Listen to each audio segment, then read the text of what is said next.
Good morning students. बेटे chapter number 9 हमारा चल रहा है और चैप्टर का नेम है problem of access demand and deficient demand. और लास्ट वीडियो के अंदर हमने डेफिशिएंट डिमांड के बारे में पढ़ा था। आज हम उसका इम्पैक्ट देख रहे हैं, यानी कि क्या रिजल्ट होता है अगर मार्केट के अंदर एग्रीगेट डिमांड जो है वो कम होती है तो। ठीक है, तो पहला पॉइंट हम ये लेके चलते हैं इसमें, इसको कॉन्सिक्वेंसेस भी कह सकते हैं, इसको इम्पैक्ट भी बोल सकते हैं। पहला पॉइंट हम लिखेंगे अंडर एम्प्लॉयमेंट। अगर इकोनॉमी के अंदर डिमांड की कमी है, एग्रीगेट डिमांड हमारी कम है, तो अंडर एम्प्लॉयमेंट केस जो है वो स्टार्ट हो जाता है। अंडर एम्प्लॉयमेंट इक्विलिब्रियम कैसे क्रिएट होता है? क्योंकि जो प्लान्ड आउटपुट होती है हमारी, it is remain less than the potential output. यानी कि जो हमारी प्लान्ड आउटपुट है, प्लान्ड मतलब जो एक्चुअल में हमारी आउटपुट हो रही है, जो एक्चुअल में डिमांड है, वो क्या हो जाती है हमारी लेस देन हो जाती है। किससे लेस देन हो जाती है? लेस देन होती है हमारी पोटेंशियल कैपेसिटी से। ठीक है, पोटेंशियल आउटपुट से, क्योंकि हमारे पास पोटेंशियल है उस चीज को प्रोड्यूस करने का, लेकिन मार्केट में उतनी पोटेंशियल की जरूरत ही नहीं पड़ रही प्रोड्यूस करने की, क्योंकि मार्केट में डिमांड कम है। तो प्लान आउटपुट कम होती है जब less than the potential output से, तो वो बन जाता है। उस टाइम हमें क्या करना पड़ता है? बहुत सारे ऐसे रिसोर्सेज हैं जिसको हम यूज नहीं करते हैं। सो बहुत सारे रिसोर्सेज क्या हो जाती हैं कि दे आर अंडर यूटिलाइज्ड, तो इसीलिए हम बोलते हैं कि अंडर एम्प्लॉयमेंट इक्विलिब्रियम स्टैंड कर जाता है वहां पे। दूसरा पॉइंट होता है बेटे डिफ्लेशनरी गैप। तो इस वजह से जब हमारी डिमांड कम होती है तो डिफ्लेशन क्रिएट हो जाता है इकोनॉमी के अंदर।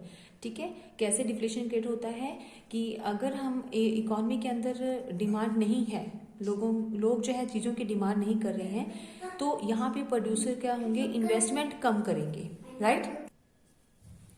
तो प्रोड्यूसर्स इन्वेस्टमेंट कम करेंगे, लो इन्वेस्टमेंट होगी, क्योंकि ज्यादा उनको इन्वेस्ट करने की जरूरत नहीं है, ज्यादा प्रोडक्शन नहीं करनी है क्योंकि डिमांड ही नहीं है। तो लो इन्वेस्टमेंट क्या होगा? यानी कि मार्केट में लो आउटपुट होगा। अगर आउटपुट ज्यादा नहीं बिकेगा तो प्रोड्यूसर्स की इनकम भी क्या हो जाएगी? लो हो जाएगी। और अगर इनकम भी लो हो जाती है तो इट मीन्स क्या होगा? लो डिमांड्स, यानी कि लोगों के पास इनकम कम है, सब इकोनॉमी में हर जगह पे इनकम जो है वो कम हो जाती है, तो उसका इम्पैक्ट हमारी डिमांड के ऊपर पड़ेगा, लो डिमांड। ठीक है, क्योंकि अगर प्रोड्यूसर की इनकम कम है तो प्रोड्यूसर्स आगे जो है रॉ मटेरियल की डिमांड नहीं करेंगे। धीरे धीरे इस तरह से इकोनॉमी के अंदर क्या हो जाता है? डिफ्लेशन क्रिएट हो जाता है। और अगर लो डिमांड है तो इट मीन्स हमारी इकोनॉमी कहाँ जा रही है? It is slip down to the deflationary spiral. तो वो धीरे धीरे डिफ्लेशन के पास जा रही है, डिफ्लेशन गैप में कवर हो रही है। ठीक है, क्योंकि यहाँ पे लो डिमांड, हम रॉ मटेरियल की बात करें ना, प्रोड्यूसर के पॉइंट ऑफ व्यू देखें तो आगे जो होगा, वो जो रॉ मटेरियल बेचने वाले फार्मर्स हैं वो भी आगे क्या करेंगे कि उनके पास भी जो है प्रोडक्शन जो है वो नहीं बिक रहा है। ठीक है, तो नेक्स्ट जो वो भी क्या करेंगे? थोड़ा सा प्रोडक्शन कम कर देंगे रॉ मटेरियल का। तो इस तरह से क्या होगा कि पूरी इकोनॉमी के अंदर ही जो है इंड्यूस टू इन्वेस्टमेंट कम हो जाएगा। सारे के सारे प्रोड्यूसर इस तरीके से सोचेंगे कि हमें इन्वेस्टमेंट नहीं करनी है ज्यादा, तो धीरे धीरे क्या होगा कि इकोनॉमी के अंदर डिफ्लेशन क्रिएट होगा। सबके पास इनकम कम है, सब जो लोग हैं इन्वेस्ट नहीं करना चाहते हैं, लो आउटपुट लो इनकम, तो उसको बोलते हैं डिफ्लेशनरी स्पाइरल।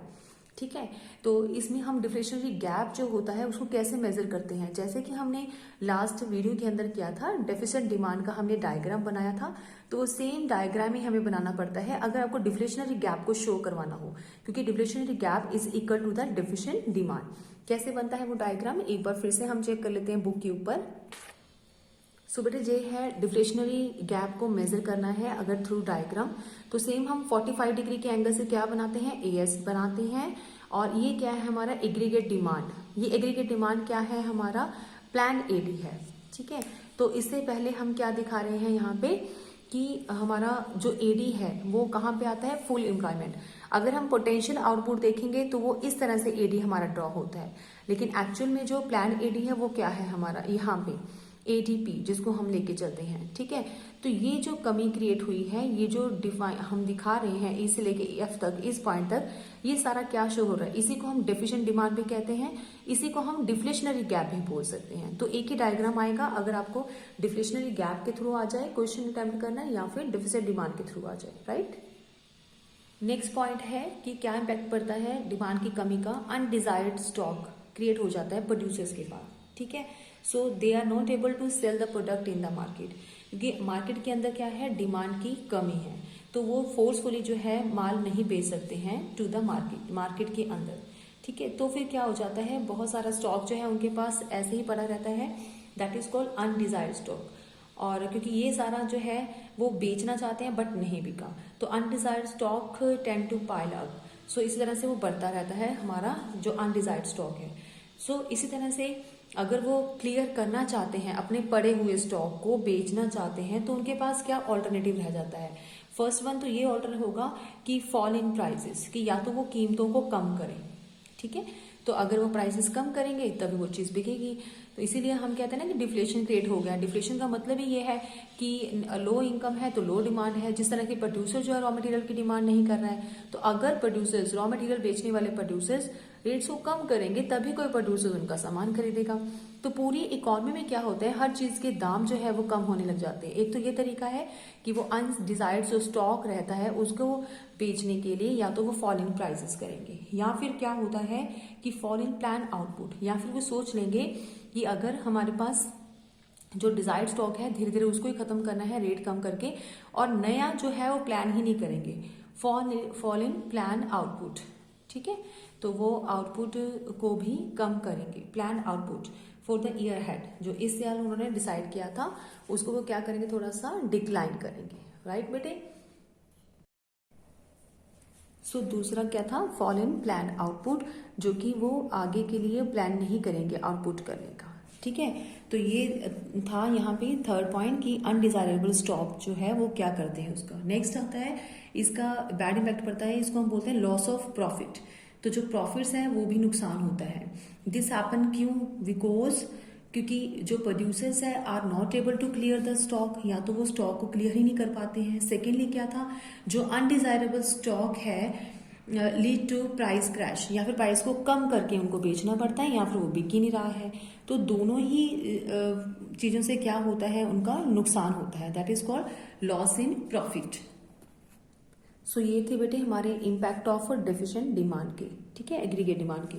आगे जो टॉपिक है वो है प्रॉब्लम ऑफ एक्सेस डिमांड, यानी कि एक्सेस डिमांड का मतलब क्या है। Right, excess demand refers to a situation when aggregate demand is for a level of output more than the full employment level. यानी कि जो एक्सेस डिमांड है वो कैसे क्रिएट होती है, उसकी ये सिचुएशन बनती है कि जब एग्रीगेट डिमांड है इस फॉर लेवल ऑफ आउटपुट, जितना भी हम लेवल ऑफ आउटपुट करने वाले हैं, ठीक है, जो उसका वो एग्रीगेट डिमांड जो है is for a level of output more then होता है फुल एम्प्लॉयमेंट लेवल से। तो फुल एम्प्लॉयमेंट कब होता है, जब हम पूरी पोटेंशियल के साथ आउटपुट बनाना चाहते हैं। ठीक है, तो वो हो गया फुल एम्प्लॉयमेंट। अगर हमारा जो डिमांड है वो उस लेवल से भी आगे चली जाती है तो उसको बोलते हैं एक्सेस डिमांड होगी। अपनी पोटेंशियल से को यूज मिला के, पूरी कैपेसिटी को यूज मिला के जब प्रोड्यूसर प्रोडक्शन करता है तो वो फुल एम्प्लॉयमेंट है। इससे ज्यादा वो प्रोडक्शन नहीं कर पाएंगे। लेकिन अगर उससे भी ऊपर हमारी डिमांड हो जाती है, उसका लेवल जो है वो उस चीज से भी मोर देन हो जाता है, तब उसको बोलते हैं एक्सेस डिमांड। तो इसको एक डायग्राम के थ्रू समझते हैं बेटे। यहाँ पे बेटे हमारे पास है कि एक्सेस डिमांड का डायग्राम कैसे बनता है, मेजर कैसे किया कर सकते हैं। इस साइड पे हम लेते हैं जीडीपी और इस साइड में हम लेंगे एग्रीगेट डिमांड। राइट, तो सबसे पहले हमें क्या बनाना पड़ेगा, एएस। एएस को बेटे यहाँ पे मैं डिफाइन नहीं कर रही हूँ कि किस तरह से बनाना है। हमने प्रीवियस चैप्टर्स के अंदर ये रीड किया था कि 45 डिग्री के एंगल से हमें क्या ड्रॉ करना पड़ता है, AS. AS equal to Y भी होता है। और एडी क्या होता है, चाहे हमारे पास इनकम नहीं भी है तब भी कोई ना कोई लेवल हमारा जो है वो एडी को शो करता ही है। तो जैसे मैंने यहाँ से स्टार्ट करके यहाँ पे एडी हमने बनाया है, ये कौन सा है, फुल एम्प्लॉयमेंट। तो फुल एम्प्लॉयमेंट के केस में भी हमारे पास जो है डिमांड रुक ही नहीं रही है। अगर डिमांड तब भी ज्यादा है तो क्या पॉसिबिलिटीज होती हैं। एक तो हमारे पास पॉसिबिलिटी ये है, जैसे यहाँ पे हमने शो कर दिया, इसी चीज के बिल्कुल पैरेलल हमने यहाँ पे शो करनी है एग्रीगेट डिमांड। सेकंड जो हम डिमांड दिखाना चाहते हैं वो है प्लान्ड एडी।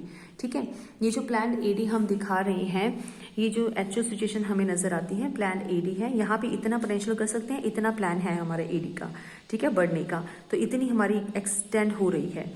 तो अगर इतने हमें प्लान लग रहा है, अभी डिमांड हमारी बढ़ जाएगी, तो उस केस में क्या प्रोड्यूसर्स को और प्रोडक्शन करनी चाहिए। यहाँ पे प्रोड्यूसर्स जो है वो एक लिमिट तक ही प्रोडक्शन कर सकते हैं, क्योंकि फुल एम्प्लॉयमेंट केस है, तो वो और प्रोडक्शन कहाँ से लाएंगे। तो इसके लिए इकोनॉमी में क्या क्रिएट होता है कि या तो हम कॉस्ट ऑफ प्रोडक्शन बढ़ा दें, अपने वर्कर्स को बोले, पहले यहाँ तक पोटेंशियल पावर था, यहाँ तक वो प्रोडक्शन कर रहे थे, क्योंकि यहाँ पे एडी इजिकल टू क्या हो रहा है, एएस के इक्वल टू हो रहा है, राइट। या तो ये सिचुएशन है ही है, या फिर हम क्या करते हैं कि इसमें हम अपने वर्कर्स को फोकस करेंगे, उनको ये बोला जाएगा कि ओवर टाइम अगर आप काम करोगे तो आपसे ज़्यादा अगर वर्क करेंगे तो हम क्या करेंगे, उनको एक्स्ट्रा वेजेस देंगे, तो वेज रेट जो है वो बढ़ जाएगा, उनको वेजेस ज़्यादा देनी पड़ेगी, तो इससे क्या हो जाएगा, ओवर टाइम करवाने के लिए हम उनको पैसा एक्स्ट्रा देंगे तो कॉस्ट ऑफ प्रोडक्शन बढ़ जाएगा, ठीक है, प्रोड्यूसर्स का। तो जैसे ही मार्केट में कॉस्ट ऑफ प्रोडक्शन बढ़ेगा तो प्राइसेस भी बढ़ जाएंगे इकोनॉमी के अंदर। वो कैसे बढ़ेंगे वो नेक्स्ट वाले कॉन्सेप्ट में हम करते हैं।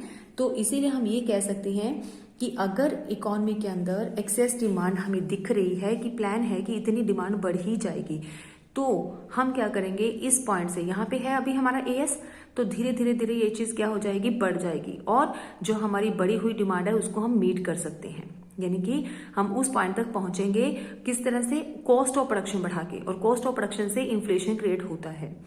या तो ये तरीका है कि हम उनको डिमांड के अकॉर्डिंगली अपनी सप्लाई को बढ़ाएंगे, जैसे भी करके बढ़ाएंगे, लेकिन कॉस्ट ऑफ प्रोडक्शन बढ़ा के हमें वो चीज़ बढ़ानी ही पड़ेगी सप्लाई, ठीक है। लेकिन अगर ये भी पॉसिबिलिटी ना हो तो क्या होता है, तो उसके बाद हम क्या शो करते हैं कि या तो हमारी सप्लाई को हम कांस्टेंट कर देते हैं। तो कांस्टेंट कैसे, उसके लिए एक अलग से डायग्राम मैं आपको बता रही हूँ। बेटे आप चाहे तो एक्सेस डिमांड का इस तरह से डायग्राम भी बना सकते हो। ये है, हमने यहाँ पे दिखाया है कि ये जीडीपी है इस साइड में, ठीक है, यहाँ पे हमने मेंशन किया है मैंने जीडीपी, और इस साइड में क्या है बेटे, एग्रीगेट डिमांड, राइट। तो एग्रीगेट डिमांड हमने लिख दिया, जीडीपी लिख दिया एक साइड पे, और यहाँ पे हम क्या कह रहे हैं, पहले 45 डिग्री के एंगल से हम क्या ड्रॉ कर रहे हैं, एएस, ये हमारा एएस है, ठीक है। तो ये जो एएस है, जैसे इस तरह से एएस जा रहा है, तो इसको हमने कट कर दिया एडी के साथ। तो जहां पे एएस और एडी कट होता है वहां पे क्या हो जाता है, ई, यानी कि इस पॉइंट पे हमारा इक्विलिब्रियम है। और ये जो हमने एडी ड्रॉ किया है ये फुल एम्प्लॉयमेंट के केस में हमने दिखाया है, इससे ज्यादा हम जो है प्रोडक्शन नहीं कर सकते। बट अगर आपकी प्लांट जो है डिमांड बढ़ गई है, आपके अकॉर्डिंगली आने वाले टाइम के अंदर जो है डिमांड बढ़ेगी, यानी कि प्लान है कि इस तरह से बढ़ जाएगी, वो हमने दिखाया है AD2 के अंदर। ये हो गया एक्सेस डिमांड, ठीक है। तो यानी कि जब इन दोनों के बीच में गैप क्या शो हो रहा है, एक्सेस डिमांड, तो उसको एक्सेस को देखते हुए क्या ये जो हमारा सप्लाई का लेवल है वो आगे की तरफ मूव करेगा, या तो हम इसको स्टॉप कर देंगे। इस तरह से वर्टिकल वे से आप यहीं से क्या कर दोगे, सप्लाई को शो कर दोगे, बजाय कि आप 45 डिग्री के एंगल से इसको इस तरह से कट करके लेके जाओ, जैसे कि पहले प्रीवियस अभी डायग्राम में मैंने दिखाया था एक्सेस डिमांड का डायग्राम। आप या तो उस तरीके से बनाओ, या फिर आप ये कह सकते हो कि अब जो है फुल एम्प्लॉयमेंट वाले केस में प्रोड्यूसर के पास कोई सोर्स नहीं है कि वो एक्स्ट्रा प्रोडक्शन कर सके, क्योंकि उसने अपनी फुल पोटेंशियल लगा दी है, फुल यूटिलाइज कर दिया है रिसोर्सेज का, इसके बाद वो एक यूनिट भी प्रोड्यूस नहीं कर सकते हैं। तो अब क्या हो गया कि हमारी सप्लाई क्या है, कांस्टेंट है। पहले भी वो कितना बना के दे रहे थे, Y0, तो आज भी कितना बना के दे रहे हैं, Y0। क्यों? क्योंकि उसके लेवल के बाद उनके प्रोडक्शन के लिए रिसोर्सेज ही नहीं है। तो आप क्या बनाओगे, इस तरह से 180 बना दोगे जो फुल एम्प्लॉयमेंट को दिखाता है, ये जो एक्स्ट्रा हमारी डिमांड बढ़ती जा रही है, तो ये जो गैप है इसी को एक्सेस डिमांड बोलते हैं। और इस तरह से आप सप्लाई कर्व को वर्टिकली आप इसको शो कर देते हो, स्ट्रेट लाइन, यानी कि इसका मतलब ये होगा कि अब सप्लाई जो है वो कांस्टेंट है। तो इकोनॉमी में दो ही चीजें हो सकती हैं, या तो सप्लाई हमारी कांस्टेंट रह जाएगी, प्रोड्यूसर्स नहीं बनाएगा, ठीक है। तो फिर अगर प्रोड्यूसर्स नहीं बनाएगा तो फिर क्या क्रिएट होगा इकोनॉमी के अंदर, तो इकोनॉमी में फिर सेकेंडली ये होता है कि प्राइसेस बढ़ेंगी। जितना भी स्टॉक प्रोड्यूसर्स के पास पड़ा है वो इस तरीके से बेचेंगे कि जो भी उसका ज्यादा दाम देने के लिए तैयार है उसको वो ज्यादा सप्लाई कर देंगे, यानी कि रेट्स बढ़ेंगे, ठीक है। उसको बोलते हैं कि इन्फ्लेशन क्रिएट होगा, राइट। तो दो तरीके से आप डायग्राम को शो कर सकते हो, एक्सेस डिमांड के डायग्राम को। इसके बाद बड़े टॉपिक आते हैं एक्सेस डिमांड का, हमने डायग्राम बनाना सीख लिया कि क्या होता है, वो भी समझ लिया। अब इसके रीजंस क्या है, क्या कारण है कि एक्सेस डिमांड होती है, ठीक है। तो वो जैसे हमने डेफिशिएंट डिमांड के केस में रीड किया था कि एग्रीगेट डिमांड हमारी कम क्यों होती है, उसके रीजंस हैं। सेम यहाँ पे भी है। एडी जो है वो कितने पार्ट्स को मिला के बनता है, C plus I plus G और प्लस नेट एक्सपोर्ट, राइट। तो इन चारों को मिला के क्या बनता है, एडी। तो इन चारों का इम्पैक्ट जो है वो एडी के ऊपर पड़ता है। तो इसीलिए अगर increase in private consumption expenditure होगा, अगर ये चीज बढ़ जाएगी तो भी एडी क्या हो जाएगा, राइज कर जाएगा। इंक्रीज इन इन्वेस्टमेंट एक्सपेंडिचर, अगर प्रोड्यूसर्स के द्वारा किए गए खर्चे या आम जो है पर्सन कंस्ट्रक्शन के लिए खर्चा करता है, इन्वेस्टमेंट खर्चे जो गिनते हैं, अगर वो बढ़ जाएंगे तो भी एडी हमारा बढ़ जाएगा। गवर्नमेंट ने खर्चा कर दिया तो भी एडी हमारा बढ़ जाएगा। सिमिलर अगर इंक्रीज इन एक्सपोर्ट हो जाएगा, क्योंकि ये कंपोनेंट है हमारा एडी का, तो अगर इस तरह से हमारे पास x माइनस एम होता है, तो अगर x बढ़ गया यानी कि एक्सपोर्ट बढ़ गया तो भी क्या हो जाएगा, एडी बढ़ जाएगा। अगर इम्पोर्ट कम हो गया तो भी हमारा क्या हो जाएगा, एडी इंक्रीज हो जाएगा, राइट। तो इट मीन्स क्या हो गया कि ये सारे पॉइंट्स हमें क्या दिखाते हैं, एडी को इंक्रीज करने वाले पॉइंट्स। इसी तरह से एक है अ cut in the tax rate. अगर गवर्नमेंट जो है वो टैक्स रेट कम करती है तो लोगों के पास जो डिस्पोजेबल इनकम है बेटे वो उनके पास हायर हो जाती है। डिस्पोजेबल इनकम का मतलब कि खर्च करने वाली इनकम बढ़ जाती है, ठीक है। अगर टैक्स ही कम कर दिया तो डिस्पोजेबल इनकम बढ़ गई तो वो क्या करेंगे, ज्यादा डिमांडिंग हो जाते हैं, ठीक है। तो इसीलिए डिमांड क्या हो जाती है, इंक्रीज हो जाती है। जब इनकम ज्यादा है लोगों के पास तो पैसा ज्यादा है, इसलिए डिमांड भी इंक्रीज हो जाता है। किसकी वजह से, अगर गवर्नमेंट टैक्स रेट कम करती है तो, ठीक है। डिस्पोज करने वाली इनकम के अकॉर्डिंगली डिमांड भी उनकी इंक्रीज हो जाती है। तो ये कुछ कारण है, कुछ रीजंस है एक्सेस डिमांड की, एक्सेस एग्रीगेट डिमांड। इसके रिजल्ट क्या पड़ता है इकोनॉमी के अंदर, इम्पैक्ट क्या है वो अभी हम देखते हैं। सो बेटे consequences of excess aggregate demand क्या है, तो पहला पॉइंट तो आता है कि इन्फ्लेशनरी गैप। जैसे हम डिस्कस कर रहे हैं कि जब भी हमारा एक्सेस डिमांड होती है तो उससे इकोनॉमी के अंदर कॉस्ट ऑफ प्रोडक्शन इंक्रीज हो जाता है, जिसकी वजह से मार्केट के अंदर इन्फ्लेशन जो है वो क्रिएट हो जाता है। तो ये सिचुएशन क्रिएट होती है इकोनॉमी के अंदर, क्योंकि कॉस्ट ऑफ प्रोडक्शन बढ़ने से क्या होता है, पूरी इकोनॉमी का जनरल प्राइस लेवल भी क्या हो जाता है, इंक्रीज हो जाता है। जैसे ही इकोनॉमी में कॉस्ट ऑफ प्रोडक्शन इंक्रीज हुई और उसी से क्या होगा, जनरल प्राइस लेवल भी इंक्रीज हो जाता है, जनरल प्राइस लेवल भी इंक्रीज हो जाता है, ठीक है। तो क्रिएट होता है इन्फ्लेशन। सेकेंड पॉइंट है बेटे स्टैटिक जीडीपी। स्टैटिक जीडीपी का मतलब क्या होता है कि जीडीपी के अंदर कोई चेंज नहीं है, जीडीपी क्या रहता है, कांस्टेंट। यानी कि अगर हम स्टॉक की बात करें तो हमने यहाँ पे दो कंसेप्ट किए थे कि अगर कुछ हद तक जो है वो कॉस्ट ऑफ प्रोडक्शन बढ़ा के अपने प्रोडक्शन को इंक्रीज भी कर दे तो एट लास्ट कहीं ना कहीं जो है प्रोड्यूसर को स्टॉप करना पड़ता है प्रोडक्शन करने के लिए। तो प्रोडक्शन क्या हो जाती है, उस टाइम स्टॉप हो जाती है, जिसको हमने वर्टिकल वे से अभी हमने शो किया था सप्लाई को, तो वो बोलते हैं स्टैटिक जीडीपी। यानी कि स्टॉप हो गया प्रोडक्शन होना इकोनॉमी के अंदर, तो जब प्रोडक्शन ही नहीं होगा तो जीडीपी भी क्या हो जाएगी, हमारी कम हो जाएगी। नॉर्मली हम जीडीपी को किस वे से देखते हैं, जब भी हमने अभी तक पढ़ा है तो हमने नेशनल इनकम में टॉपिक किया था जीडीपी रियल बेसिस के ऊपर होती है, एक नॉमिनल बेसिस के ऊपर होती है, राइट। तो अभी हम जो जीडीपी देखेंगे, वैसे तो जीडीपी इस तरीके से होता है, लेकिन जब हमारे पास मार्केट के अंदर रेट्स बढ़ जाते हैं तो हम जीडीपी को किस तरीके से देखेंगे। अब जीडीपी तो है, यानी कि प्रोडक्शन तो कुछ नहीं हो रही है, लेकिन वही सामान वही स्टॉक हम किस रेट में बेच रहे हैं, करंट प्राइसेस में थोड़ा सा रेट को बढ़ा के, प्राइसेस को अप करके। तो यानी कि वही जीडीपी नॉमिनल रेट के ऊपर अभी चल रहा है, यानी कि एक्चुअल में प्रोडक्शन नहीं हो रहा लेकिन जीडीपी देखने में बढ़ा हुआ नजर आएगा because of the nominal GDP की वजह से, right. So that is static GDP. आगे आता है बेटे excess demand and wage price spiral. तो ये भी एक रिजल्ट पड़ेगा, देखने को मिलेगा हमें क्या होता है excess demand and wage price spiral. क्योंकि जब भी हमारे पास प्रोडक्शन, अब हमने फुल एम्प्लॉयमेंट के ऊपर कर लिया, तो फुल एम्प्लॉयमेंट का मतलब ही ये होता है कि इससे ज्यादा हम प्रोडक्शन नहीं कर सकते हैं, ठीक है। लेकिन तब भी हम अपने वर्कर्स को ज्यादा वेज दे के उनसे काम करवाने के बारे में बोलते हैं। तो इससे क्या हो जाएगा, वेज ज्यादा होगी तो कॉस्ट ऑफ प्रोडक्शन क्या हो गया, इंक्रीज हो गया, राइट। अगर कॉस्ट ऑफ प्रोडक्शन बढ़ता है यानी कि प्रोड्यूसर का खर्चा बढ़ता है, उसी को कॉस्ट ऑफ प्रोडक्शन बोलते हैं। जब जैसे ही कॉस्ट ऑफ प्रोडक्शन बढ़ा यानी कि वेज जैसे ही राइज किए तो राइज इन वेजेस से क्या होगा, lead to the rise in general price level.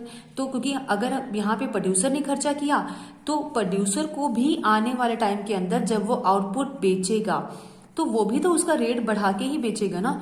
अगर उसको उस चीज को बनाने में बहुत वेजेस पे करनी पड़ी हैं, कॉस्ट ज्यादा लग रही है, तो नेचुरली है कि जब उसको बेचना है वो आउटपुट, ठीक है, तो वो भी प्राइस बढ़ा के ही बेचेगा। This is called the general price level. तो हर एक प्रोड्यूसर इस थिंकिंग में रहेगा कि मैंने खर्चा भी ज्यादा किया है तो आउटपुट भी ज्यादा मैं रेट के ऊपर बेचूं, ठीक है।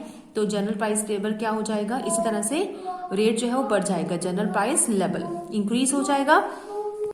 तो इसी तरह से जब भी हमारी इकोनॉमी के अंदर प्राइसेस बढ़ जाती हैं तो प्राइसेस बढ़ने से क्या होता है बेटे, प्राइसेस जैसे ही बढ़ेंगे तो लोगों का कॉस्ट ऑफ लिविंग जो है वो भी क्या हो जाएगा, राइज कर जाएगा।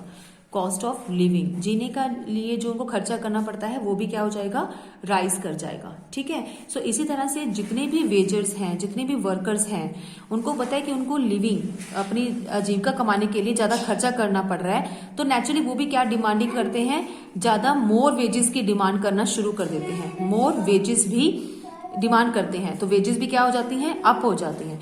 तो इसीलिए हम ये कह सकते हैं इकोनॉमी में वेजेस बढ़ने से ही प्राइस बढ़े थे मार्केट के अंदर, या फिर ये कह लो कि प्राइस बढ़ गए हैं इसलिए आने वाले टाइम में वेजेस भी बढ़ गई हैं। सो that is called the excess demand का क्या रिलेशन हमने बताया है, वेज प्राइस स्पाइरल। वेज बढ़ने से प्राइसेस बढ़ी हैं या फिर प्राइस बढ़ने से वेज बढ़े हैं, ये दोनों का आपस में क्या है, एक स्पाइरल है जो कि एक दूसरे के साथ ही लिंक रहता है। नेक्स्ट पॉइंट है लॉस ऑफ प्रॉफिट। तो यहाँ पे जो है लॉस क्रिएट होता है एक्सेस डिमांड की वजह से प्रोड्यूसर्स को। क्यों लॉस क्रिएट होता है, क्योंकि प्रॉफिट जो है उनका खत्म हो गया, प्रॉफिट इज लॉस्ट। प्रॉफिट किस तरीके से उनको अर्न होना था वो जो खत्म हो चुका है। जैसे एक तो उनको लगता है कि प्रोड्यूसर्स को प्रॉब्लम आती है, producers are not able to raise the supply. अब वो जो है सप्लाई नहीं बढ़ा पा रहे हैं क्योंकि उनके पास क्या है, इतने रिसोर्सेज ही नहीं है। या तो वो डिमांड के अकॉर्डिंगली अपने रिसोर्सेज को बढ़ा सकते और प्रॉफिट कमा सकते। तो पहला पॉइंट तो ये हो गया लॉस होने का, कि प्रॉफिट में लॉस होने का, क्योंकि वो सप्लाई को इंक्रीज नहीं कर पा रहे हैं। या फिर अदर वर्ड्स में हम ये कह सकते हैं there is a loss of profit owing to unfulfilled demand of the economy. या फिर वो क्या हो सकते हैं कि लोगों की जो डिमांड है उनको फुलफिल नहीं कर पा रहे हैं, जिसकी वजह से उनको लॉस झेलना पड़ रहा है। डिमांड ऑफ पीपल, ठीक है, unfulfilled of the demand of people. तो ये जो फुलफिल नहीं हो पा रहा है जिसकी वजह से भी क्या है, उनको लॉस झेलना पड़ रहा है, राइट। तो ये जो है लॉस ऑफ प्रॉफिट भी प्रोड्यूसर्स को बियर करना पड़ता है ड्यू टू एक्सेस डिमांड। तो बेटे ये टॉपिक था हमारा एक्सेस डिमांड का, जो आज हमने कवर किया है। इसके कॉजेज हमने कर लिए, इसका क्या इम्पैक्ट पड़ता है इकोनॉमी के अंदर वो भी हमने डिस्कस कर लिया, और साथ में इसके डायग्राम्स भी किए हैं, राइट। तो बेटे नेक्स्ट वाला पोर्शन हम नेक्स्ट वाले वीडियो में करेंगे, जो इसका रिमेनिंग पार्ट है। ओके बेटे।